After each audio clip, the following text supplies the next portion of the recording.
Hello, जय Shivray sir. जीव शिवराय. हो sir, आता जसं की फेब्रुवारीच्या शेवटच्या आठवड्यात तुम्ही सांगितलं होतं की वातावरण बदलणार आणि बरोबर. हो, आणि आज आपण जर पाहिलं तर बऱ्याच भागांमध्ये महाराष्ट्रात ढगाळ परिस्थिती आपल्याला पाहायला मिळते.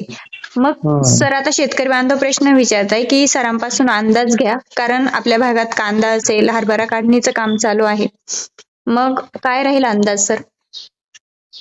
आता ही ढगाळ परिस्थिती साधारण पुढे 6-7 मार्च पर्यंत राहणार आहे. हो हो. अधून मधून कमी जास्त होईल ती. हम्म. परंतु 24 तारखेला म्हणजे 23 आणि 24 ला ही ढगाळ परिस्थिती थोडी जास्त राहील. हो हो. त्यानंतर 3 आणि 4 मार्चला थोडी जास्त राहण्याची शक्यता आहे. हम्म. बाकी किरकोळ ढगाळ परिस्थिती राहील, त्याच्यात पावसाची काही शक्यता नाही. हो हो. परंतु 23-24 ला थोडे किरकोळ ठिकाणी पाऊस होऊ शकतो. हम्म. आणि थोडं लातूर, धाराशिव हो आणि सोलापूर भागामध्ये 3 तारखेला पावसाची थोडी शक्यता आता सध्या दिसते. हो या हो. वातावरणात बदल होऊ शकतो. हम्म. आणि बंगालच्या उपसागरात एक सध्या हलकं कमी दाबाचं क्षेत्र आहे. हो परंतु त्याचा तसा महाराष्ट्रावर काही परिणाम होणार नाही, कारण ते विरुद्ध दिशेने सरकत आहे. हो हो. ते म्यानमारकडे वगैरे जाईल. त्याच्यामुळे तसं शेतकऱ्यांनी शेती कामं करताना फार काळजी करण्याची गरज नाही.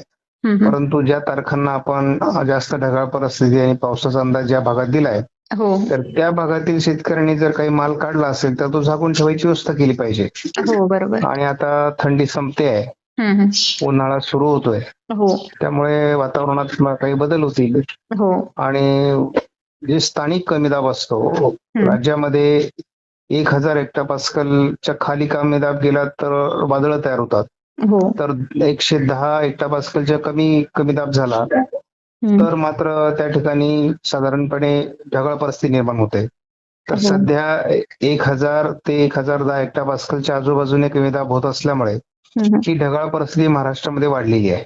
हो हो. आणि त्याचा काही तसा फार अडचणीचा भाग नाहीये. फक्त जी काही उन्हाळी पिकं आहेत त्याच्यावर रोगराई वाढण्याची शक्यता राहील. हो. त्याच्यामुळं जर मावा वगैरे त्या ठिकाणी वाढला तर त्या फवारण्या मात्र शेतकऱ्यांना घ्याव्या लागतील. हो हो. मग सर, या आठवड्यामध्ये आता जसं की अगोदर सांगितलं जात होतं की गारपिटीची शक्यता राहील, तर ती नाहीये तर? गारपीट होणार नाही महाराष्ट्रात सध्या. हो हो. फक्त ढगाळ परिस्थिती राहणार. परत ढगाळ परिस्थिती राहणार.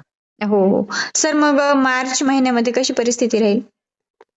मार्च मध्ये 15 तारखेपर्यंत काही पावसाचा अंदाज नाहीये. हो हो. परंतु 15 तारखेनंतर वातावरण बदलायला सुरुवात होईल आणि थोडं पावसाला अनुकूल असं वातावरण होईल.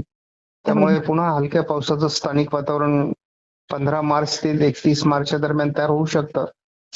परंतु तेही फार प्रभावी नाहीये.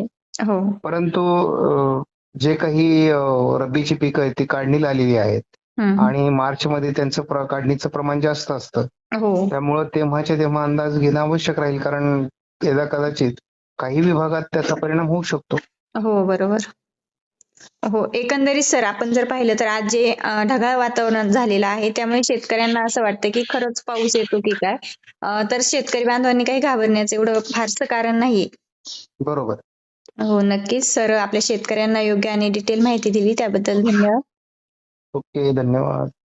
ठीक आहे सर.